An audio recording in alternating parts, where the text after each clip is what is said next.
Uma boa noite a todos que estão participando desta aula. Vamos falar sobre a terceira aula do módulo Gestão da Emoção. Falamos muita coisa semana passada. E agora nós vamos falar um pouco mais sobre a gestão da emoção.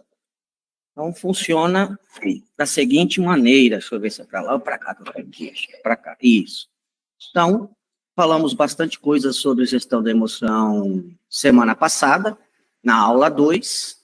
Não entramos ainda, propriamente dito, nas técnicas de gestão da emoção.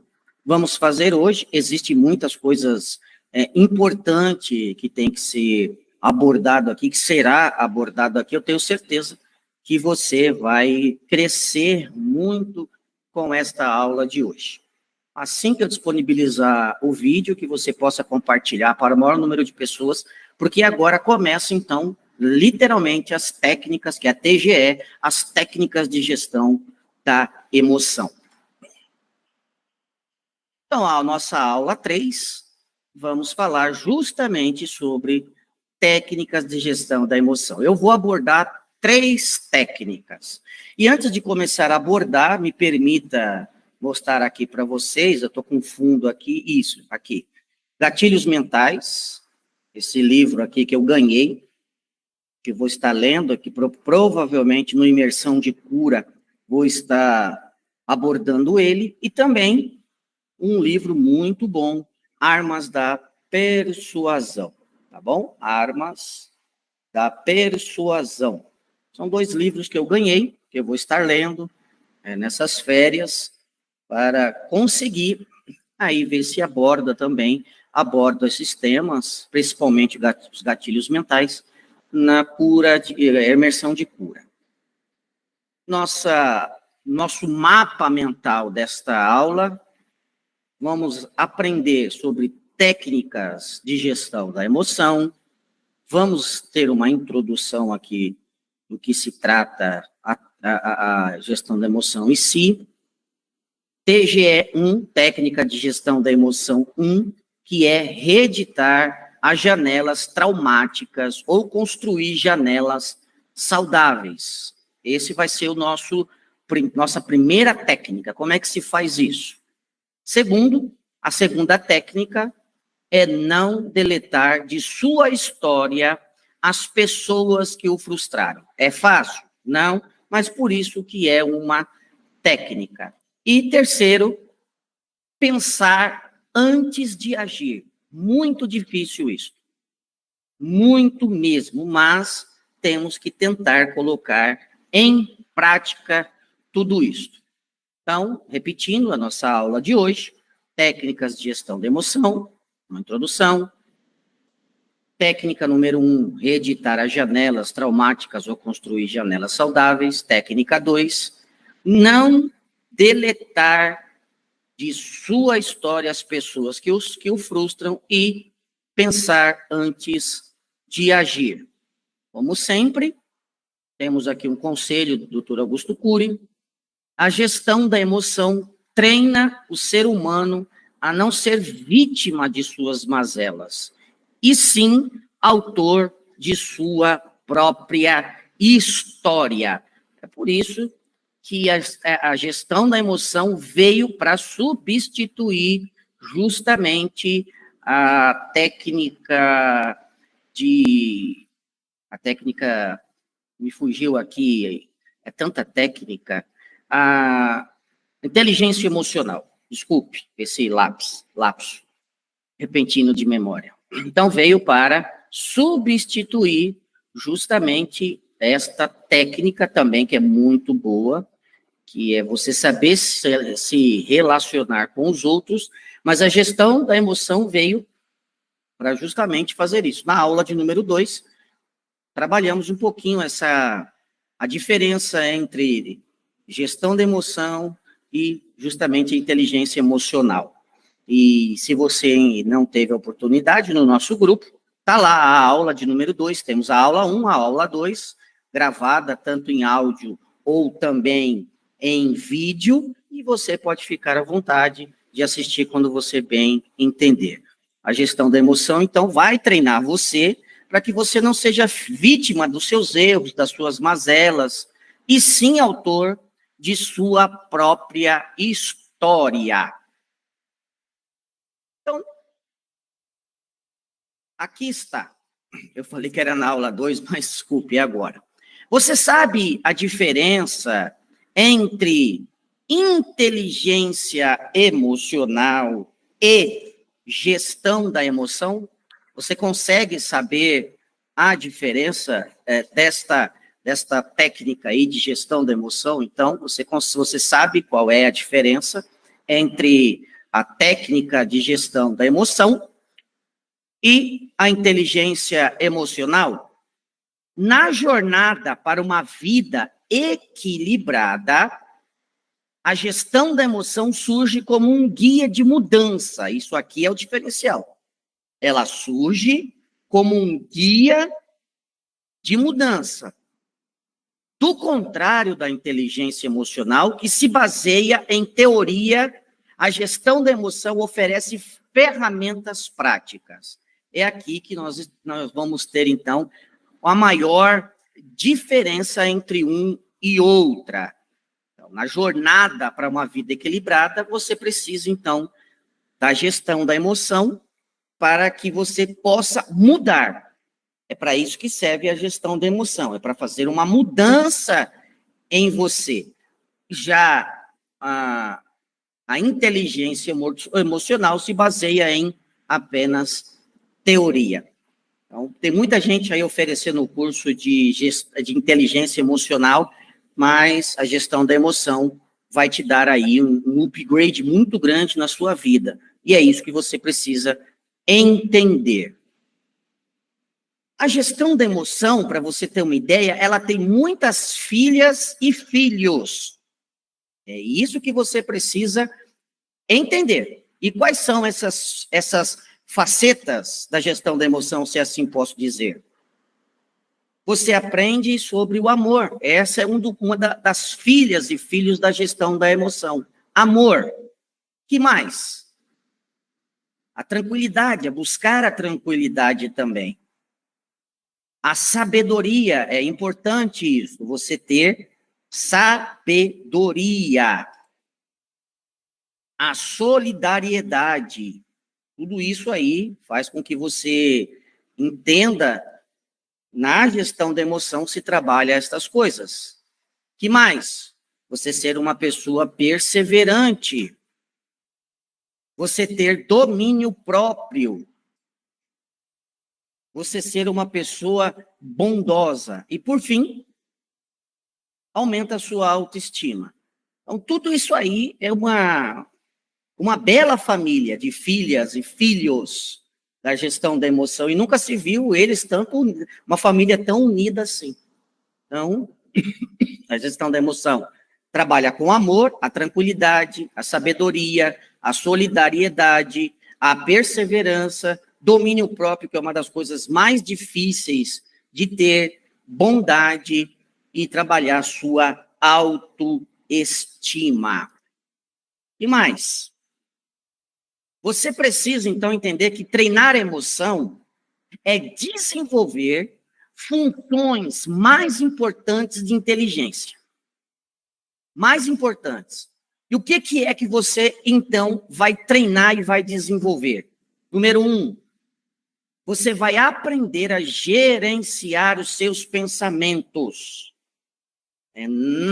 Nós já aprendemos aqui, conhecendo a mente, dos 5 segundos, dos 20 segundos para você não fazer nenhuma bobagem, os 30 segundos que vem a seguir, dos 5 segundos para você não aceitar aquela informação. Então, tudo isso você aprende, então, a gerenciar também os seus pensamentos. Que mais?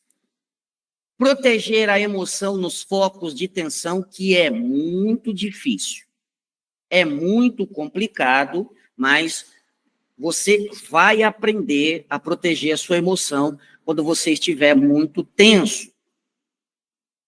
Você vai aprender a pensar antes de agir quando você treina a sua emoção, não é tudo que você vai falar. Então, você, antes de falar, primeiro você aciona o cérebro, depois você aciona a boca. Muitas vezes, quando estamos irritados, quando não temos como gerenciar a nossa emoção, primeiro nós acionamos a boca e depois o cérebro. Na gestão da emoção, é justamente o contrário. Primeiro, você aciona o cérebro, você pensa, você vai se colocar no lugar da outra pessoa, e aí você vai responder. Aquilo que você vai responder, você gostaria de ouvir? Se sim, você vai estar falando. Que mais? Se colocar no lugar dos outros, ainda que a gestão da emoção venha nos ensinar sobre isso, Jesus, ele é o precursor desta técnica, se assim vamos dizer. Jesus mesmo falou que nós temos que nos colocar, pensar e amar sempre o nosso próximo. Que mais? Você vai aprender que perseguir os seus sonhos também vai te ajudar. Perseguir os teus sonhos também vai te ajudar. E, por fim, você precisa valorizar o espetáculo da vida, que na gestão da emoção chama-se contemplar o belo. Tudo isso a gestão da emoção trabalha, tudo isso a gestão da emoção faz com que a gente venha a se autodominar. Isso é muito importante. A gestão da emoção, ela faz com que você fique...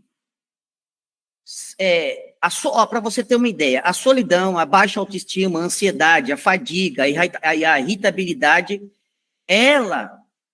esses adjetivos têm acompanhado os nossos jovens. Eu vou repetir: solidão, baixa autoestima, ansiedade, fadiga e a irritabilidade. Porque nós estamos na era da ansiedade. E por estarmos na era da ansiedade, é a ansiedade que gera a depressão. Não é a depressão que gera a ansiedade, é o contrário, é a ansiedade que vai gerar a depressão. Então, nós estamos vivendo aí a década da emoção, da ansiedade. Muitas pessoas ansiosas sem saber o que fazer. E aí, por que essas pessoas estão, então, desse jeito? Solitárias, com baixa autoestima, ansiedade, fadiga e irritabilidade. Porque essas pessoas nunca treinaram suas emoções para mudar os pilares da sua história. E você só consegue mudar tudo isso, todas essas coisas que acontecem na vida, principalmente dos nossos jovens, fazendo com que as pessoas mudem a sua história de vida. Para você ter uma ideia, nunca existiu tantos livros de autoajuda como hoje. Só que, infelizmente, a maioria destes livros de autoajuda, a ideia é inadequada do que é realmente ser feliz. Muitas vezes, aquilo que o autor de um livro de autoajuda está propondo faz parte da vida dele. Serviu para ele, serviu para algumas pessoas, pode não servir para você. Tá? E para vocês terem uma ideia, de acordo com a gestão da emoção, o ciúmes é saudade de mim, pois exijo do outro a atenção que não dou a mim mesmo. Por isso que existe, então, este ciúmes. Já um parceiro ou uma parceira que aprender a ser líder da sua própria mente, supera os ciúmes e proclama de forma bem-humorada uma resposta: sou uma pessoa bela e inteligente. E você é um privilegiado por conviver comigo. Se me abandonar, quem vai perder é você. E a pessoa vai sorrir com segurança. Por que a pessoa responde assim? Porque a pessoa foi treinada. Tá? A pessoa, então, ela foi treinada. Olha outra coisa interessante. Cerca de 1 a 2% das pessoas tem hiperatividade. E mais de 80% tem a síndrome do pensamento acelerado. Então, você pega aí 8 bilhões de pessoas, cerca de 1 a 2% tem hiperatividade. E 80% tem síndrome do pensamento acelerado. Uma vez que essas pessoas apresentam este quadro, o que gera isso nelas? Inquietação. Você já viu gente assim, inquieta? Que não consegue assistir uma palestra, que não consegue assistir uma pregação, que toda hora está levantando, toda hora está indo no banheiro, toda hora está indo beber água? É inquietação. A pessoa tem a síndrome do pensamento acelerado. A sua mente, ela trabalha em constante frenesi. E isso faz mal para a saúde. Não apenas para a saúde emocional, a saúde mental também. Porque uma vez que a sua mente, ela não tem descanso, você pode ter problemas quanto a isto. Uma pessoa que tem SPA vai ter déficit de concentração, porque a mente está sempre agitada, ele não vai conseguir fixar ali a sua atenção apenas naquilo que está sendo pedido. Tudo isso, então, é feito quando se tem a síndrome do pensamento acelerado. Outra coisa também, irritabilidade. A pessoa fica muito irritada, quem tem síndrome do pensamento acelerado. Que mais? Geralmente, essas pessoas não conseguem ter uma noite tranquila de sono, porque o cérebro, de tão acelerado que ficou, a pessoa vai acordar cansada também. Outra coisa, geralmente, quem tem a síndrome do pensamento acelerado tem constantes dores na cabeça. Então, é muito preocupante isto também. Dores musculares. Às vezes, as pessoas têm todos esses sintomas e não sabem o que é. É justamente a síndrome do pensamento acelerado, hiperatividade. Sofrem pelo que ainda não aconteceu, e eu já trouxe para vocês um dado, que 90% das preocupações que todo ser humano tem não acontece. A pessoa sofre por antecipação. E é estatístico. 90% do que se desespera por aquilo que se pensa não acontece. Que mais? Geralmente, quem tem a síndrome do pensamento acelerado revela também impaciência. E isso é muito complicado. Pessoa que é impaciente. Geralmente, a pessoa que é impaciente, quando ela é da igreja, ela vai ser massa de manobra.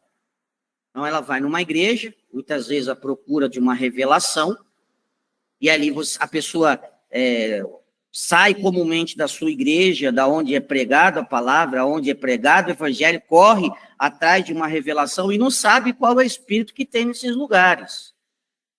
Tem que se tomar muito cuidado. Uma vez que você sai atrás disso, o seu campo de proteção espiritual, você abre ele e você está aberto a receber qualquer coisa.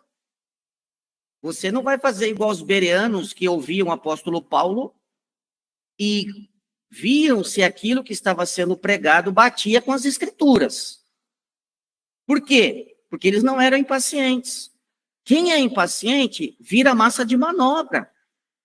E aí você vai, escuta ali aquilo que você quer, e muitas vezes o espírito do anticristo, que já está no nosso meio, ao saber disso, que é um espírito maligno, vai ali trazer algo para confortar o coração dessa pessoa que está impaciente. Quando não acontece, a culpa é de Deus. Tem que se tomar muito cuidado quanto a isso. Fique na sua congregação. A Bíblia diz que nos últimos tempos, de alguns púlpitos, existiriam doutrinas de demônios. O que é doutrina de demônio? É pregar aquilo que não está na palavra. É igual um cidadão aí que diz que ele tem tanto poder, que o carro que ele anda, ele não está no carro, mas a pessoa encosta no carro e do carro sai poder. Da toalha sai poder. De uma camisa cheia de sangue, rasgada e vendida para as pessoas a R$1.000, tem poder. Olha onde estamos chegando. De um sal grosso tem poder. Então, as pessoas que são impacientes, elas estão abertas a qualquer estratagema do homem. Então, o homem chega e fala, se você levar essa caneta aqui para sua casa, eu levei no monte, levei essa caneta aqui no monte, eu deixei enterrado lá uma semana, e quem me der aqui 5.000 reais vai levar a caneta ungida. E aí a pessoa está impaciente, está querendo algo rápido, acaba caindo no conto do vigário. E depois de quem é a culpa? Não é de quem não vigiou. Infelizmente é de Deus. Minha mãe a profeta, ela era profeta. Minha mãe dizia que as costas de Deus é larga. Tudo vai para as costas dele. Não é o erro da pessoa, não é que a pessoa não vigiou, não.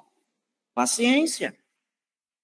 O que gera a síndrome do pensamento acelerado? Esquecimento. As pessoas ficam muito esquecidas. E, infelizmente, é assim que acontece. E, por fim, como aqui acordam cansados, sono de má qualidade. Porque o pensamento está muito acelerado. E é assim que nós vemos, e, infelizmente, as coisas estão fugindo do controle de muita gente por não saberem justamente destas técnicas, desses problemas. Queridos, tem coisa que quem resolve é médico. Jesus disse que não são os sãos que necessitam de médico, são os doentes. Se você tem algum problema, procure um profissional da área. Se você tem algum problema psíquico, no sentido de ter um SPA, procure um terapeuta, procure um psicólogo. Se você precisa, de repente, depois dos 50, os hormônios aí, não é reposição hormonal, mas falta alguma coisa para que o hormônio se restabeleça, procure um psiquiatra. Isso não é demérito, não é falta de fé, não. Não é falta de fé. Se você precisa de ajuda, vá no médico. Tem coisas que resolvemos espiritualmente. Os problemas espirituais você resolve com o pastor. Você resolve com aconselhamento. Mas se você tem algum desses quadros da síndrome do pensamento acelerado, procure ajuda, meu amado.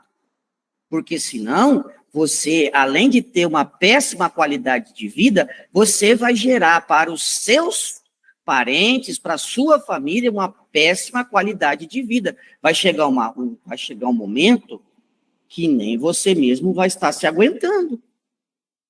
Então, se você não está se aguentando, imagine as pessoas que te cercam.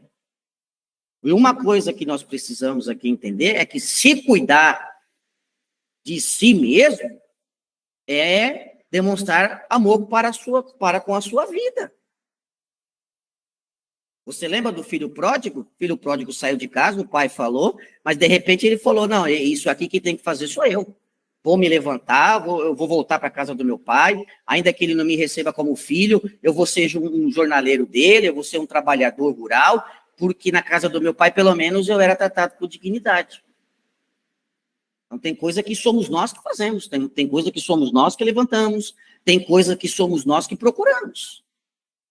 Então, se você tem algum destes sintomas, procure ajuda. Não é feio procurar ajuda. Tá? Cuide da sua saúde. Nós temos que entender uma coisa. Muitas vezes, mais para frente eu vou falar algo parecido, mas já é para você tomar cuidado. Dar broncas em excesso, gritar, fazer escândalo, presentear em excesso, são formas de se posicionar como plateia e prejudicar o processo da formação da personalidade. Isso é perigoso. Tá? Então, nós temos que ter muito cuidado também quanto a isso. Qual é a regra de ouro da gestão da emoção? É justamente promover mentes saudáveis e famílias felizes, que é a técnica da teatralização da emoção. O que é isso? você passa a elogiar mais do que repreender as pessoas. Isso é a regra ouro da técnica da gestão da emoção. Você passar a elogiar mais do que a cobrar em excesso, a jogar as pessoas para fora. Se você não concorda comigo, vai embora. Não se faz isso, amado. Você precisa aprender a também a elogiar as pessoas. Porque todos nós, todo ser humano gosta de ser elogiado. E muitas mudanças, eu já falei isso em aulas anteriores, mas a maioria das mudanças que nós queremos nos outros passa por nós primeiro.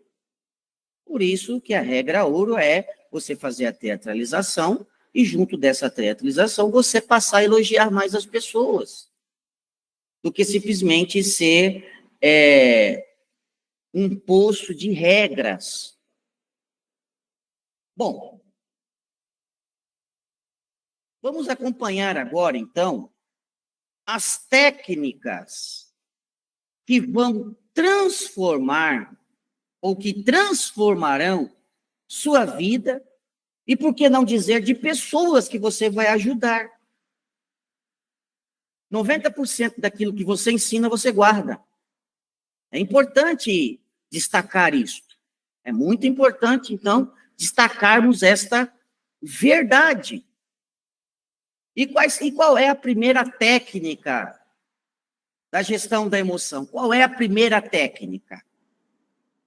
É reeditar as janelas traumáticas ou construir janelas saudáveis. É isso que nós temos que fazer para ontem. Não é para hoje, não. É para ontem. E junto dessa reeditação de janelas traumáticas, que são chamadas janelas killer, tudo que você passou entre aspas, de coisas ruins, gera-se uma janela traumática. E uma vez que virou a informação, sinto lhe informar que jamais vai apagar da sua memória. O que você precisa fazer, então? Você precisa reeditar essas janelas. Você vai abrir uma nova janela.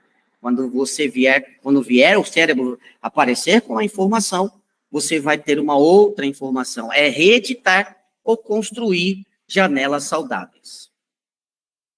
Eu vou trazer aqui alguns dados que, infelizmente, passa desapercebido. Mas é chocante. Tá? É chocante. O Brasil é o país dos iletrados. Então, você vai entender por que nós estamos numa selvageria. Por que no Brasil, em alguns lugares, não se tem diálogo? Por que as pessoas resolvem tudo no tapa? Por que as pessoas resolvem tudo na ignorância? Por que as pessoas não conseguem dialogar? Preste atenção. 1 a cada 3 brasileiros acima de 15 anos não sabem interpretar um texto escrito. Como é que você dialoga com uma pessoa dessa? Então, 30% dos brasileiros não sabem interpretar um texto escrito. Não tem como dialogar, queridos. Você quer um outro dado mais alarmante do que este? Olha lá. A média de leitura do brasileiro anualmente é de 0,7. O brasileiro não lê um livro por ano. Vou repetir. O brasileiro não lê um livro por ano. Um. E esse aqui é fininho. Esse aqui, se bobear, dá para ler em 2 horinhas. O brasileiro não consegue. A capital da Argentina, só a capital, Buenos Aires, ela lê mais livros do que o Brasil inteiro. Só a capital. Fica difícil. E aí, como eu já disse que nós estamos na era do imediatismo, as pessoas não têm paciência. E por não terem paciência, correm para aquilo que é rápido. Hoje você tem assim no Instagram, no Facebook, pessoas oferecendo para você virar palestrante para ganhar R$ 5.000 por palestra. Dá vontade de perguntar ao cara pálida, como que eu vou ser um palestrante sem conteúdo? Eu vou falar sobre o quê? Para você ser um palestrante, você precisa dominar um assunto. E para dominar um assunto, você tem que ler muito, você tem que ter bagagem, você tem que saber. Bom, se em média um brasileiro não lê um livro por ano, o que dizer da Bíblia, meus queridos? É por isso que nós temos essa celeuma que é em muitos púlpitos. Essa preocupação que nós temos. Pessoas que pregam alhos com bugalhos. Pessoas que muitas vezes têm a técnica, sabem a hermenêutica, sabem lá fazer lá uma interpretação, sabe fazer homilética, sabe fazer um esboço, consegue fazer um esboço, mas e o conteúdo? Você encontra no Instagram gente vendendo 5.000 esboços. Eu já encontrei no Instagram pessoas vendendo 10.000 esboços. Só que você, ser palestrante ou pregador desse jeito, você não vai ter bagagem. Bagagem você só tem conhecendo a Bíblia.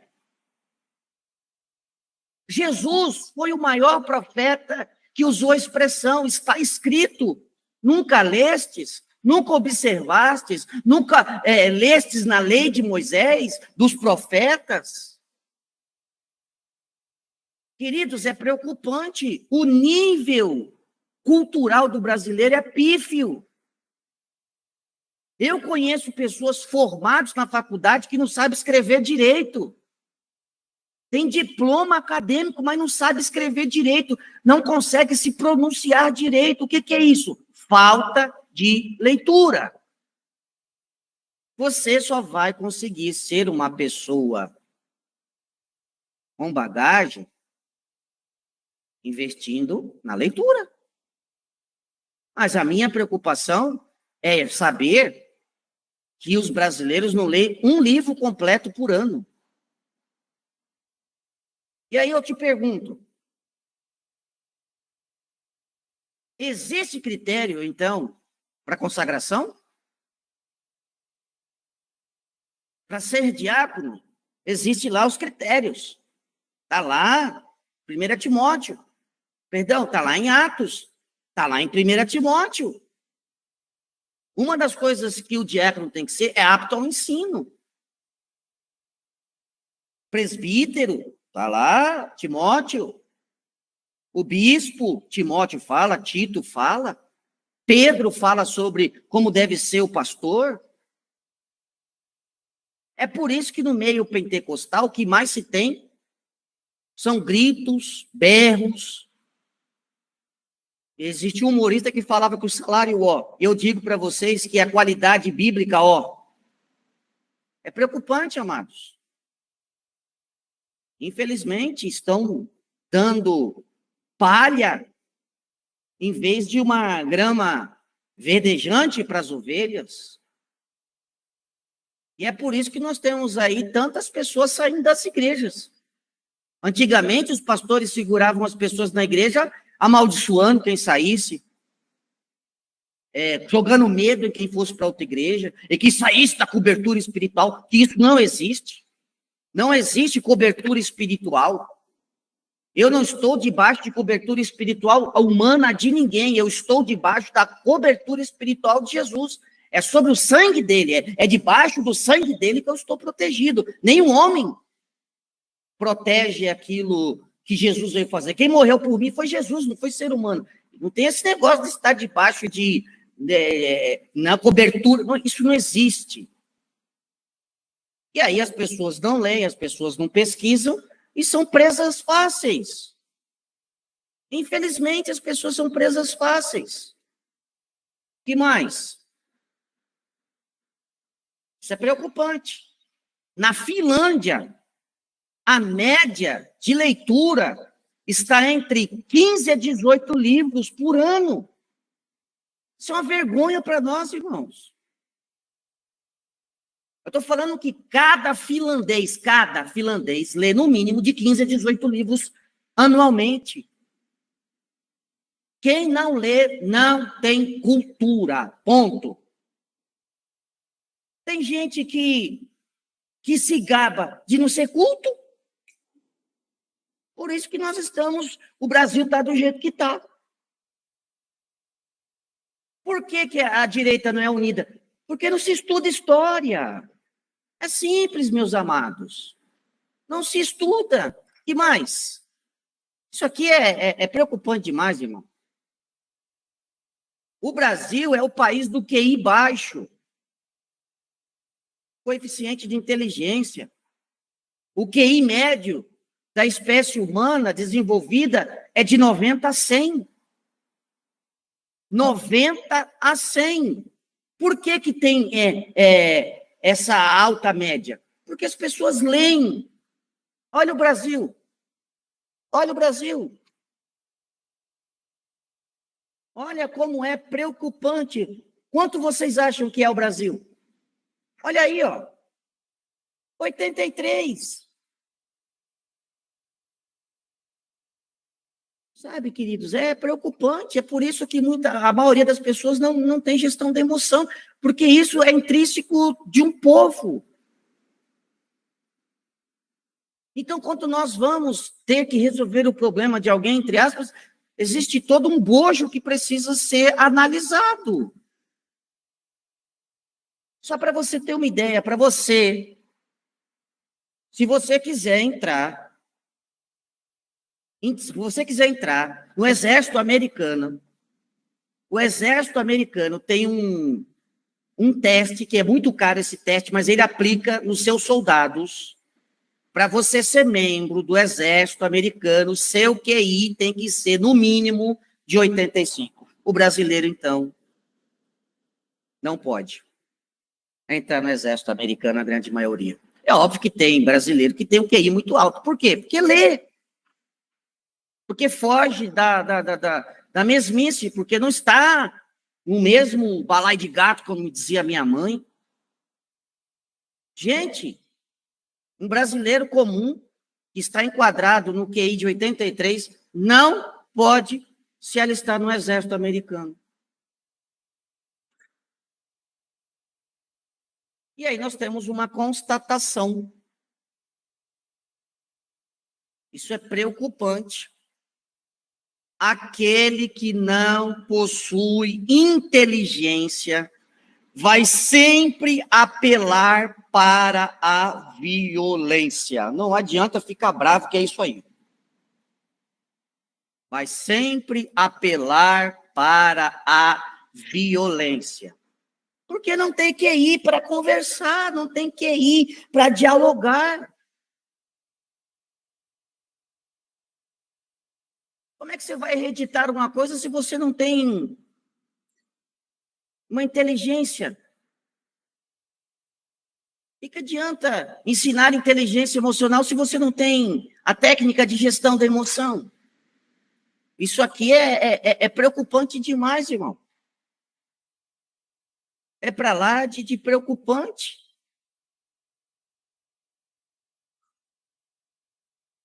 Antes de voltar aqui, antes de ir para a próxima técnica, quando você aponta o erro de alguém, você vai disparar um fenômeno inconsciente, que é o gatilho da memória, que vai abrir ali uma janela chamada killer, que é uma janela traumática, e nesse caso, o ser humano deixa de ser homo sapiens. Quando você está dialogando, quando você está ali numa discussão, e ali você vai conversando, você vai trocando ideia com a pessoa, é o homo sapiens, é a sua inteligência que está em voga. Quando a pessoa não sabe dialogar, a pessoa, então, se torna um homo bios. O que é isso? Isso é instintivo. Ele vira um animal ferido, prestes a fugir, atacar, o auto se mutilar. Porque não tem técnica da gestão. Você precisa reeditar, então, ali. É surpreendente observar o quanto que os adolescentes de hoje em dia estão se mutilando fisicamente, se cortando, muito estressados.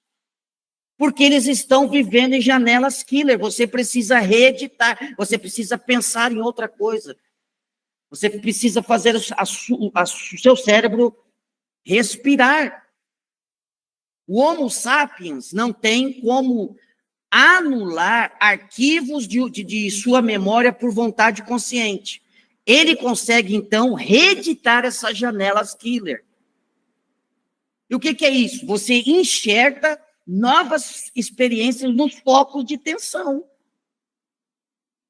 Ou seja, quando estas janelas estão abertas, patrocinando a claustrofobia, a fobia social, a impulsividade, a ansiedade, a timidez ou ciúme, então o papel principal do ser humano é dirigir o seu script, não é ficar na plateia. Quando você é um homo sapiens, você está com a rédea da sua vida nas suas mãos. Estou falando de gestão. Não vamos espiritualizar, estou falando de gestão da emoção. Só que quando você faz isso, isso não quer dizer que o passado é apagado. Não. Mas você reedita o presente. Eu vou te dar um exemplo. De repente, alguém vai e te xinga. Fala uma coisa que você não é. Mente ao seu respeito. O que você tem que fazer? Você não pode deixar isso virar uma informação. Caso vire uma informação, você precisa reeditar essa informação. Porque senão você vai acabar não tendo mais contato com essa pessoa. Você não vai querer mais essa pessoa. E você precisa aprender com Jesus que o caminho que você andou até Deus é o mesmo caminho que você tem que andar com a pessoa do seu lado, que é o perdão. Então, a cada crise que você for ter, renova-se a esperança. A cada frustração, introduz-se novas ideias. A cada lágrima, irriga-se a sabedoria. Isso é reeditar a sua memória. Só se muda a história escrevendo outra, e não anulando a anterior. É isso que você precisa entender. Então, é surpreendente observar o quanto o ser humano é intolerante com lixo físico e tolerante com lixo psíquico. Não suporta alimentos espalhados pela cozinha, papéis e outros objetos dispersos pela sala ou escritório, porém suporta tudo isso na sua mente. Vai se acumulando ali no território da emoção. O que nós precisamos fazer? Reciclar o livro da memória. E o que são esses lixos da memória? Pensamentos perturbadores, humor deprimido, timidez e insegurança. Você precisa reeditar isso. Tá? Você precisa, então, reeditar tudo isso. No exato momento em que ele aparece, é uma atitude inteligentíssima para quem quer gerir a emoção, usar a técnica DCD, duvidar, criticar e determinar. Eu duvido da informação, eu critico a informação e determino que aquilo que estão falando não é verdade ao meu respeito. Tudo isso você, então, vai fazer. E essa ferramenta poderosa, chamada mesa redonda do eu. O que é isso? Um eu que não faz uma mesa redonda, não tem diálogo com os atores que controlam a sua mente e, portanto, não saberá jamais dirigi-la. Você precisa fazer uma reunião consigo mesmo. É a mesa redonda do eu. É você entender que aquilo que estão falando não é verdade, você interagir consigo mesmo. E aí você reedita. Então, é a primeira técnica, é você saber reeditar. A segunda técnica da emoção, de gestão da emoção, é não deletar de sua história as pessoas que o frustraram. É fácil? Não, mas você consegue. Quem nunca tentou mudar um teimoso, complicado ou um radical? Quantos de nós já não tentamos fazer isso? A maioria de nós. E o que acontece? A gente se frustra. E quais são os sentimentos que gera quando você não consegue mudar o outro? Ódio, raiva, ciúme, inveja, exclusão, vingança. Você vai se tornar desafeto dessa pessoa. Você vai deixar com que essa pessoa se torne um gigante na sua mente. E aí, você vai estimular um fenômeno chamado que eu já expliquei isso, como funciona a nossa mente, que é o registro automático de memória. Uma vez que você registrou, não tem como apagar, só reeditar. Você vai arquivar como, infelizmente, janelas killer. E aí você vai passar a poluir o seu cérebro.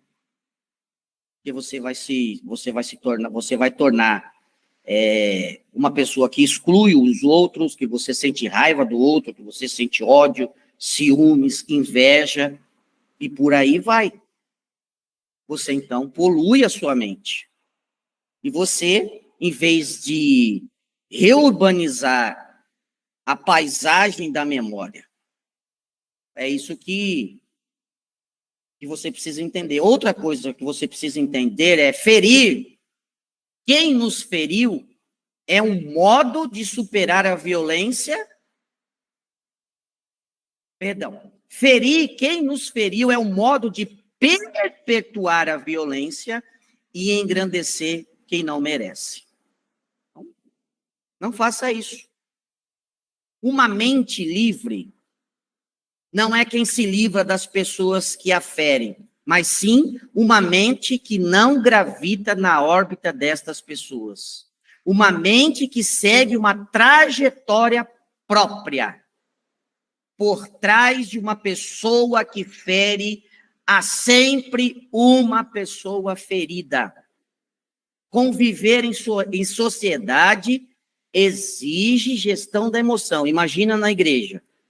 E gestão da emoção exige a arte da tolerância. A arte da tolerância exige abraçar mais e julgar menos. E não compulsão de apagar da memória quem nos decepciona. É fácil? Olha uma coisa muito preocupante. Muito preocupante. Entenda. Raiva, ódio, gritos, atritos e vinganças são atalhos mentais do eu. O que é um atalho mental? Você cria ali um gatilho e quando chega a informação, o seu cérebro puxa o gatilho, que é um atalho. Quando chega esse gatilho, você não pensa. Você age conforme esse gatilho. Isso aí é muito preocupante. Então, toda vez que você ofende, rejeita, é impossível, ou reage rápida, impensadamente, você então vai pegar um atalho mental, em vez de abrir múltiplas janelas saudáveis e, assim, elaborar um raciocínio altruísta, tolerante e paciente. Aí eu te falo, é fácil? De modo algum, mas é possível. A gestão da emoção, então, treina o ser humano a não ser vítima de suas mazelas. Por isso que é importante. A última técnica que eu vou ensinar para vocês hoje é uma das mais difíceis, que é pensar antes de agir. Que é a coisa mais complicada. E aí vai uma dica para você. Se você não consegue pensar antes de agir, você está cheio de gatilho mental na sua cabeça. Óbvio, né? Gatilho mental só pode ser na cabeça. Desculpe. Você está cheio de gatilhos mentais.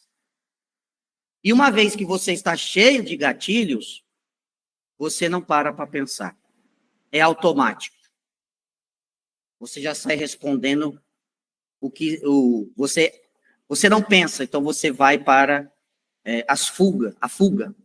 Gatilho é fuga, é não pensar, é não raciocinar. Ninguém pode ser um estrategista capaz de elaborar projetos que se sustentem a médio e a longo prazo, se continuar agindo por instinto.